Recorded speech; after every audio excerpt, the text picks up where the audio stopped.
The forgotten past. The wind howled through the narrow alleyways of Everage, a forgotten town buried under layers of frost and time. The streets lay empty under a pale winter sky, except for a lone figure walking steadily against the cold. Jonathan Creed. Tall, gaunt, and hollow-eyed, Jonathan moved like a man half asleep. His coat hung loose on his bony frame, and his boots left faint impressions on the snow-dusted pavement. Every evening at precisely 6 o'clock, he walked to the old municipal library where he worked the night shift. No one greeted him. No one ever did. People kept their distance, not out of cruelty, but out of caution. There was something about him, something unsettling.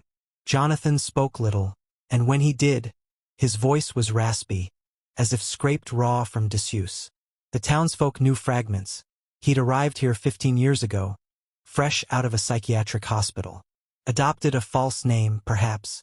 No known family. No past. Just that distant look in his eyes, and the habit of waking up screaming when the nightmares visited. The library was his sanctuary. Quiet, dim, and untouched by time. That night, as he swept dust from the archive shelves, he noticed a yellowed folder wedged between the wooden planks. Curious, he pulled it free.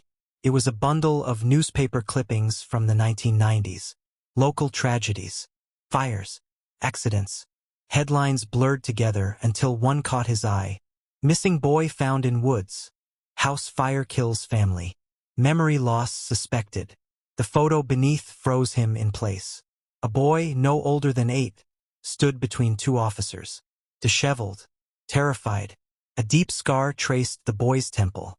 Jonathan's hand trembled as he touched the image. That scar. It was his. A chill ran down his spine, not from the cold, but from a familiar terror, an emotion long buried but never forgotten. He dropped the folder. It scattered across the floor like dead leaves, revealing another clipping.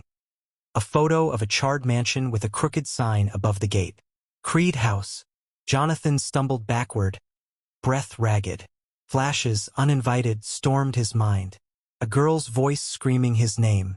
Firelight licking the walls. A locked basement door. And silence.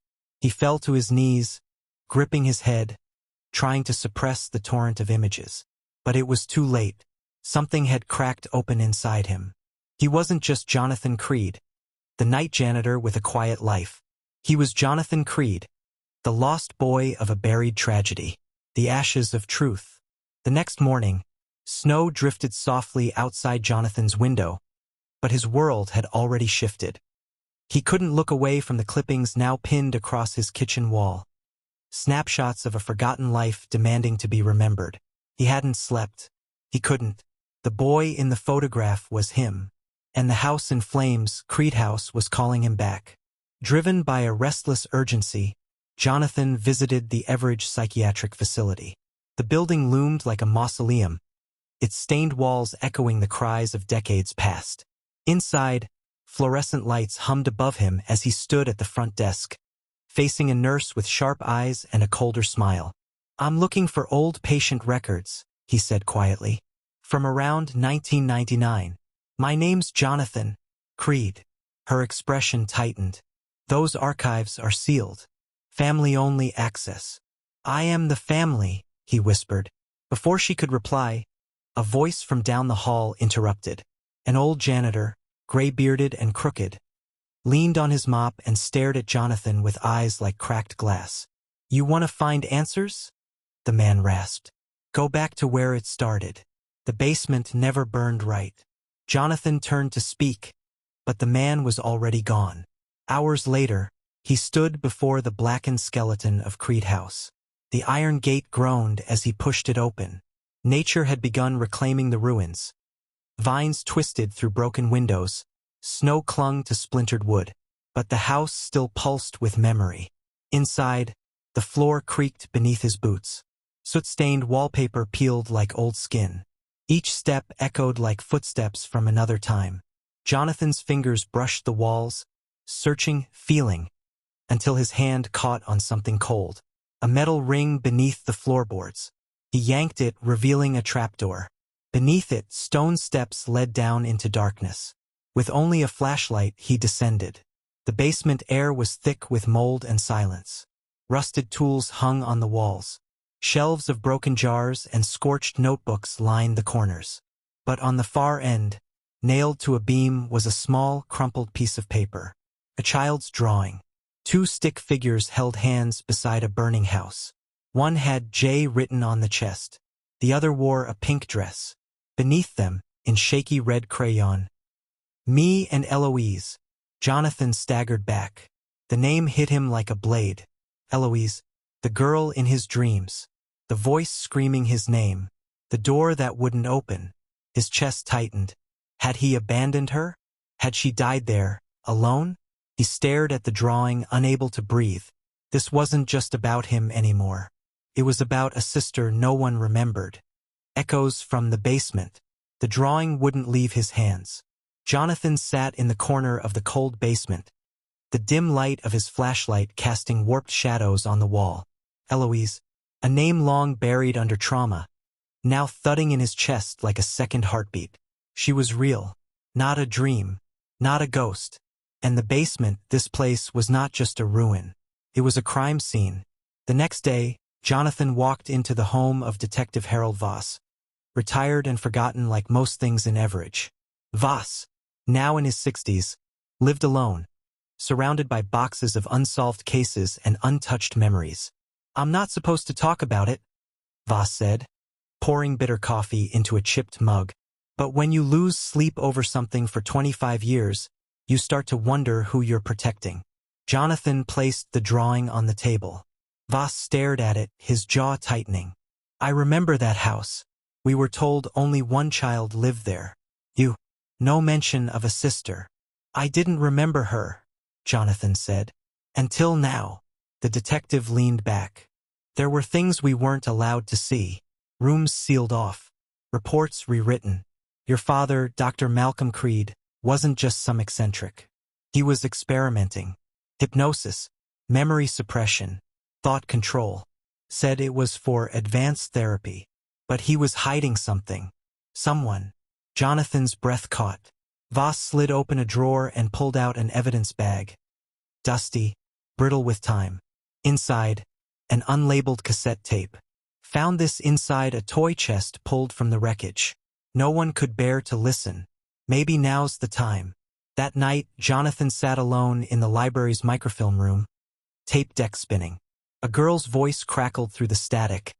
Faint, frightened. "He comes at night. He watches from the glass. He says we're special. That will fix the world. But I just want to go home." There was silence. Then, her voice again, trembling.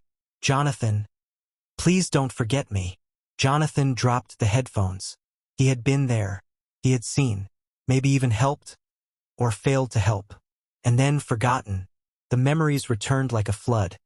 His father dragging Eloise down the stairs, her screams echoing through the vents.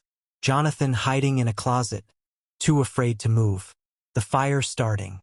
Smoke. Heat. A door slamming shut. He had escaped. She had not. The weight of guilt, raw and unbearable, crushed his chest. He stood, fists trembling, rage and sorrow colliding like storm fronts. This was no longer a mystery. It was a reckoning. Creed reclaimed. The snow had melted by the time Jonathan stood before the town's cemetery gate. Spring whispered through the trees, but he felt none of it. In his hand was a small bouquet of forget-me-nots. In the other, a nameplate he had engraved himself, Eloise Creed, 1991 to 1999. She had no grave, no obituary, no record, just a child's drawing in a basement, and a broken boy who had finally remembered her. He walked past the moss-covered headstones until he reached the corner where the town buried its unknown. A single marker, unnamed female, found after fire. He knelt there, heart heavy, and placed the flowers gently on the soil. Then he pressed the nameplate into the earth. His fingers lingered on it, trembling. "I'm sorry," he whispered. "I should have opened the door."